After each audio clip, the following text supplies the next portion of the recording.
안녕하십니까, 박사입니다. 현재 중국과 유럽연합의 가장 큰 쟁점은 자동차 전쟁입니다. 유럽연합이 대표적인 중국 자동차 메이커 BYD, 지리, 상하이 자동차의 징벌성 부가관세를 매길 움직임을 보이면서 유럽연합과 중국, 그리고 유럽연합 내 이해상충에 따른 내홍이 불거지고 있습니다. 현재 중국산 전기 자동차에 대한 관세는 10%입니다. 그런데 BYD의 17.4%, 지리의 20%, 상하이 자동차의 38.1%의 관세를 추가합니다. 그러면 BYD는 27.4%, 지리는 30%, 상하이 자동차는 48.1%가 됩니다. 추가 관세 부과는 7월 4일부터 시작될 예정입니다. 유럽연합은 중국이 자국 브랜드에 보조금을 지급하는 방식으로 불공정 경쟁을 한다면서 보복을 하겠다는 입장입니다. 이에 대해 중국은 강력하게 반발하면서 유럽연합이 시장경제와 국제무역의 원칙을 위반하고 있다고 비난했습니다. 유럽은 중국산 전기차의 시장 잠식에 공포를 느끼고 있습니다.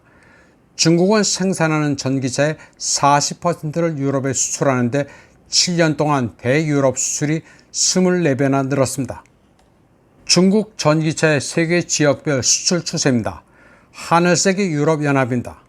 신재생 에너지에 집중해 탄소 제로를 추진한다고 하니 가장 많이 팔렸습니다. 노란색은 기타 지역, 짙은 초록색은 유럽연합을 제외한 다른 유럽 지역, 회색은 OECD와 아시아 태평양, 흰색은 미국, 멕시코, 캐나다입니다. 미국에서는 거의 팔리지 않으니 바이든이 100% 관세를 매긴다는 것은 하나만한 얘기입니다. 이번에 유럽연합이 취하기로 한 중국 자동차에 대한 보복 관세는 다 미국이 시킨 것입니다. 우리가 100% 보복 관세를 매길 테니 니들 유럽도 성의를 보이라고 부추긴 것입니다. 빨간색은 러시아와 CIS 회원국입니다. 여기는 상대적으로 전기차에 별 관심이 없습니다. 그런데 유럽연합의 중국산 전기차에 대한 추가 관세 보복은 재활등 찍기입니다. 지난해 통계를 보면 유럽에 수출되는 중국산 전기차 가운데 40%가 중국 브랜드, 60%가 중국에서 생산되는 구미 브랜드였습니다. 테슬라가 28%, 프랑스의 르노가 20%, 독일 BMW가 6% 등이었습니다. 이번 보복 관세에 총대를 맨 것은 우어줄라 폰데어 라이언스입니다. 독일 자동차 업계가 펄펄 뛰고 헝가리도 반대하고 있는 가운데 막무가내로 밀어붙이는 정책은 자책골이 될 것이라는 전망이 우세합니다.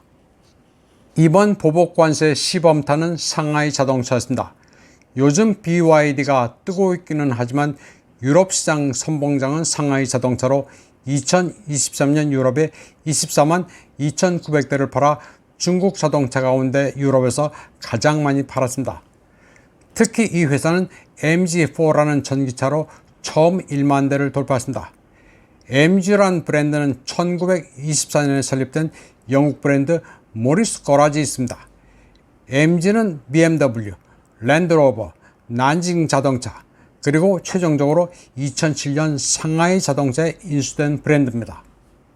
로이터 통신은 유럽의 낙농업과 돈유업이 중국의 보복 조치를 경계해야 한다고 보도했습니다.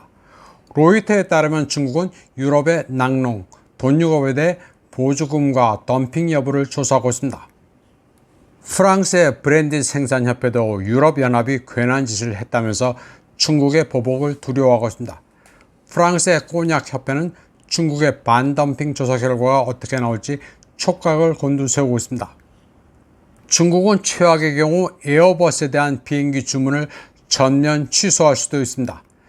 그렇게 되면 프랑스와 EU의 산업이 큰 타격을 입게 됩니다. 중국 유럽연합 무역전쟁에서는 중국이 들고 있는 무기가 더 많고 강력합니다. 이번 방송은 여기까지 하겠습니다. 시청해주신 여러분 감사합니다.